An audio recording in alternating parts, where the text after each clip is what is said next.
Suite à la demande unanime des industriels membres du pôle textile Alsace, depuis le 8 avril, nous avons tout mis en œuvre en nous appuyant sur des laboratoires pour créer un centre qui permette de tester les performances de masques barrières textiles.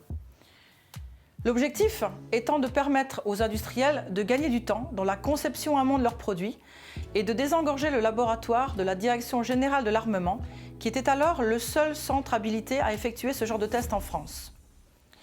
La finalité étant bien entendu que les industriels textiles puissent mettre plus de masques barrières sur le marché, tout en respectant la spécification de l'AFNOR, afin de répondre à l'urgence de la situation. Cette synergie est née à Mulhouse, en raison de la proximité de toutes les compétences nécessaires, humaines et techniques. En effet, le pôle textile Alsace, les laboratoires de l'Université de Haute-Alsace et l'IFTH sont tous implantés au même endroit, sur le campus textile de Mulhouse. Le laboratoire est un des rares laboratoires français de recherche totalement dédié à ce matériau fibreux et au textile. Et c'est pour cela que tout naturellement, les industriels ont fait appel à nous. Alors, nous les avons aidés dans la conception du fait de la complexité du procédé textile. Il existe un grand nombre de solutions technologiques pour obtenir des masques de protection. Aussi, nous sommes allés plus loin en évaluant les performances de ces masques, en particulier la perméabilité à l'air, c'est-à-dire la respirabilité au travers de ces masques. Et nous voulions aller plus loin en évaluant la capacité de filtration aux particules de ces masques. Et pour ce faire, nous avons fait appel à un autre laboratoire de l'Université de Haute-Alsace, qui est le laboratoire Gestion des risques et environnement. Et il a répondu présent et a développé un banc à cet effet. Le laboratoire Gestion des risques et environnement a développé donc depuis un mois un banc de test des capacités de filtration des masques de protection.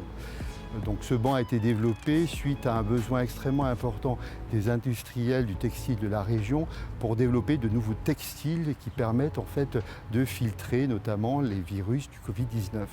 Alors le banc que nous avons développé comporte différentes parties, un système de génération d'aérosols, un tunnel qui permet de transporter et d'uniformiser l'aérosol, ainsi qu'un système de mesure des particules, de la concentration des particules, qui est un LP. Donc ce système maintenant est opérationnel et va nous permettre de tester différents types de matériaux filtrants. Alors c'est une toute nouvelle activité pour le laboratoire parce qu'habituellement nous nous intéressons aux procédés de combustion, notamment de la combustion de biomasse, de métaux, ainsi que des systèmes de dépollution.